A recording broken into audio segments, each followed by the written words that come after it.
Olá, telespectador da TV Destaque. Estamos reiniciando o programa Direitos e Deveres, Cidadania em Ação.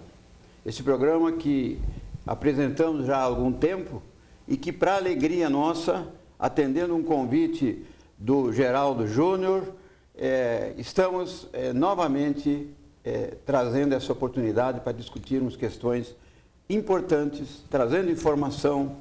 Faremos entrevistas com advogados, com pessoas da área jurídica, sempre com o foco na formação da plena cidadania. Quem apresentará esse programa? Eu dividirei a apresentação do programa semanalmente com a Rosana Balderano de Lima, professora advogada, com a Tatiana Fiore de Almeida, professora advogada, pessoas da inteligência ímpar, que saberão conduzir com a simplicidade e com os problemas do cotidiano.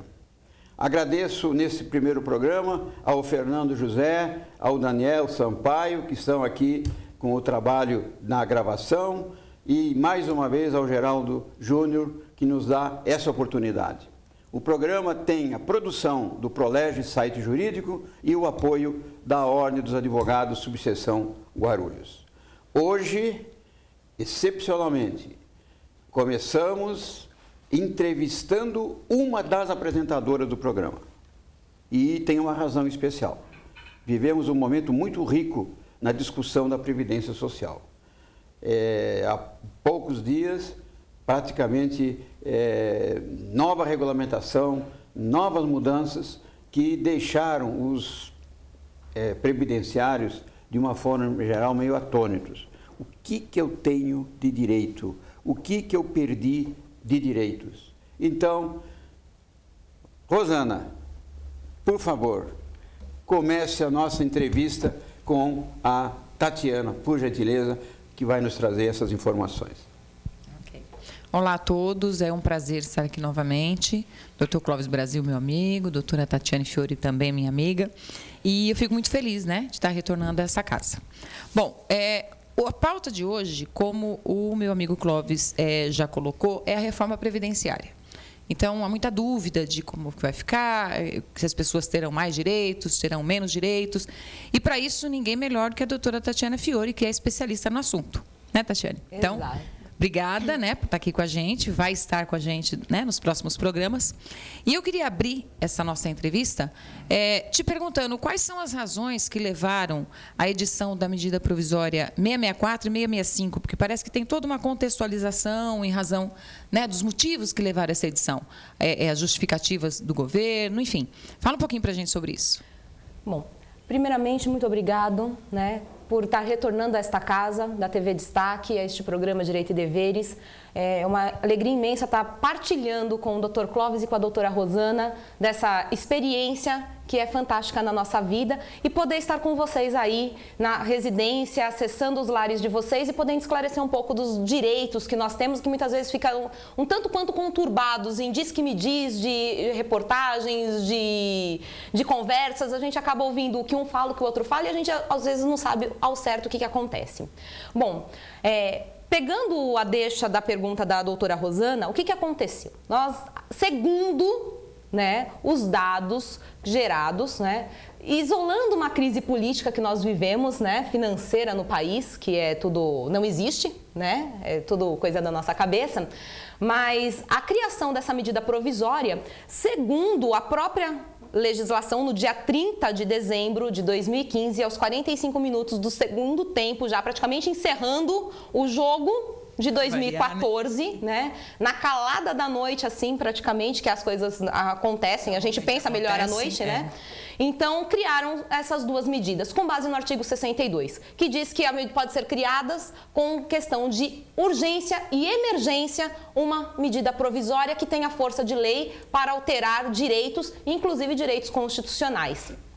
Aí, então, editou-se essas duas medidas provisórias, que criou-se essas mini-reformas. A justificativa da urgência e da emergência é um déficit previdenciário.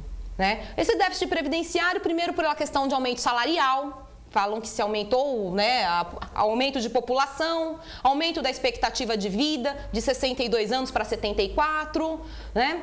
E criou-se nessa questão do déficit um prejuízo para a nação. Esse prejuízo, então, doutora Rosana e Clóvis, como é que ficaria, né? Dizem que a Previdência não tem dinheiro para estar pagando tudo isso, né? E aí, a Associação dos Auditores Fiscais, na Associação Nacional dos Auditores Fiscais, a ANFIP, ela, no final de todo ano, ela lança um relatório. E esse relatório disse que a Previdência, com a desvinculação da receita da União, que foi de 52 bilhões, ainda ficou no cofrinho, lá no porquinho dela, com 76 bilhões de reais. Foi mais, porque foi 76,2 bilhões, então significa que foi mais de 76 bilhões. E aí, então, justificou-se por um déficit, urgência, nós temos que arrumar essa questão do cofre da Previdenciária. E aí fez um pacotão de inconstitucionalidades. Mexeu com a pensão por morte, mexeu com o auxílio-doença,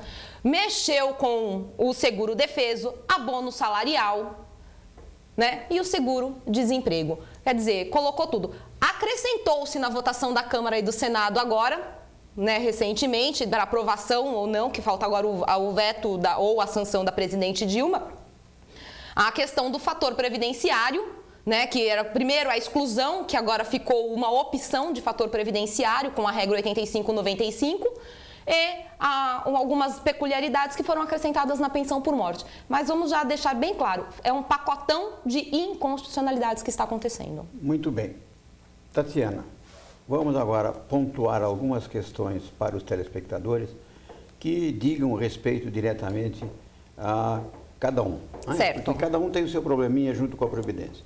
E quem não tem um problema pessoal, tem um problema, alguém da família, né? Alguém do círculo de amizade. Ao redor. Então, a curiosidade é o seguinte, com relação à concessão do auxílio-doença, como é que fica com a nova legislação? Bom, para falar da nova legislação, a gente tem que lembrar da velha, né? Então, a regra anterior falava o que pra gente? Que nós íamos ter, né, o auxílio-doença.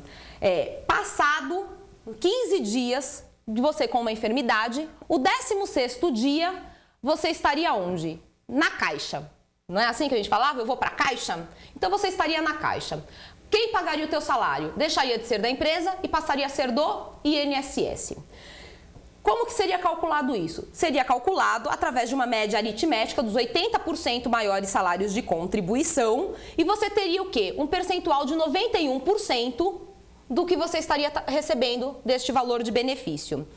Teria que passar para saber se estaria realmente com esta incapacidade temporária ou permanente, né, para ter direito a esse auxílio-doença ou a conversão depois posterior de uma aposentadoria por invalidez, por uma perícia médica a cargo do INSS.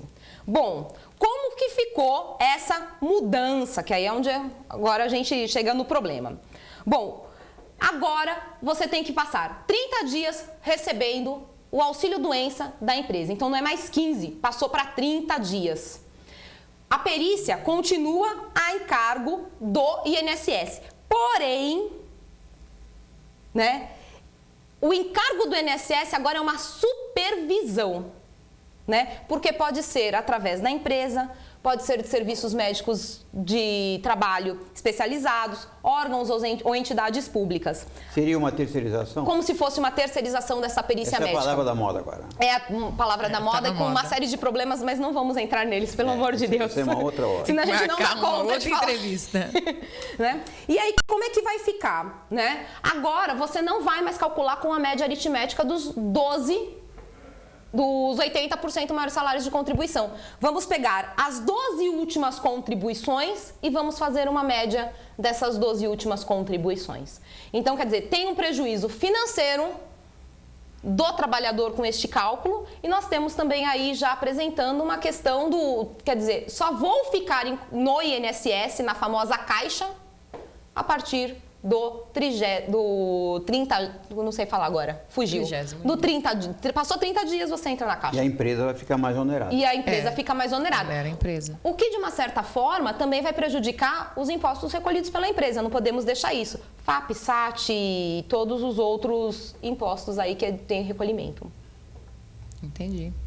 Bem complicado isso, né? De entender e de explicar. Exatamente. Porque você tem que estar trabalhando com o anterior, com o atual, né? E administrando isso tudo. O pior de tudo, a gente fala assim, estamos aguardando uma votação da presidente. Só que desde o dia 1º de maio, isso já está valendo. Né? E aí a questão que eu acho que é o pior de tudo é... As pessoas que estão recebendo benefício, que entraram com o pedido de 1º de março em diante, se tem um veto, como que fica a concessão desses benefícios? Porque o Dr. Clóvis, como processualista, nós que atuamos no direito, e aí eu menciono ele por uma questão até de especialidade mesmo. Quando você vige o quê? A regra do período da legislação. Você não pode retroagir a uma outra legislação. Então, esse pessoal vai estar numa legislação prejudicial se ela for vetada. Complicado. Bom, nós temos um outro questionamento aqui. Para quem já recebe a pensão, que vai bem no encontro disso que você está colocando, para quem já recebe a pensão, a medida provisória 664 traz alguma mudança? Muitas. Né? Primeira coisa que nós temos que pensar na pensão por morte. Né? Antes nós tínhamos um benefício que nós já falávamos o quê? Vitalício. Né? E aí vamos pensar, já aproveitando aqui, eu vou falar tanto para quem está no regime geral, que é os que trabalham em empresas normais, e para quem trabalha no serviço público. Vamos fazer uma comparação já com os dois. Não tinha carência, não tinha um tempo mínimo de casamento e não tinha um tempo mínimo de união estável. Os benefícios eram vitalícios. E como é que calculava-se? 100% do valor que você teria do quê? Da aposentadoria, que seria do segurado. Por que eu falo da aposentadoria do segurado? Porque a pensão por morte, a primeira coisa que a gente tem que ter em mente, que não é um benefício do segurado. Se aparecer um segurado pleiteando pensão por morte no escritório, eu saio correndo. Com certeza. Né? Porque se chegar algum espírito lá falando eu quero minha pensão por morte, eu falo assim, meu filho, você fique aí que eu vazei. Vai no escritório da Rosana. Não, no escritório. No meu é só o inventário. E aí também vai o dependente, por favor, né, Rosana? Que nem no meu caso. Então, benefício de dependente. Então já muda-se isso daí. No caso ainda do servidor público, eles teriam um acréscimo das questões dos fundos deles e dos amparos.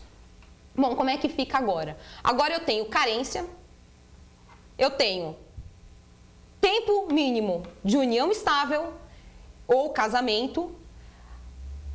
A questão do pagamento agora é reduzido, porque eu tenho uma cota de 50% desse valor, mais 10% por dependente.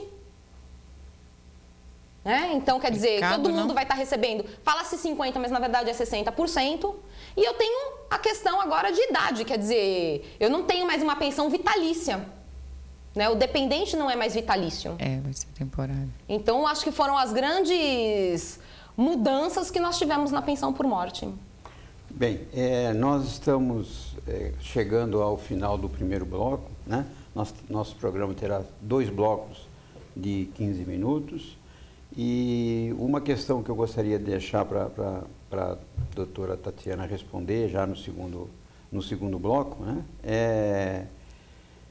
Quais as novas regras, para simplificar, quais seriam essas novas regras relativas à pensão por morte, tá? E lembrando aos telespectadores que o contato com a nossa produção pode ser feita através do e-mail direitosidevêres.tvdestaque@proleges.com.br. Através desse e-mail poderão os nossos amigos telespectadores sugerir novas pautas, formular perguntas, eventualmente tirar dúvidas, que se nós não tirarmos essas dúvidas no ar, nós faremos com toda a alegria diretamente ao interessado.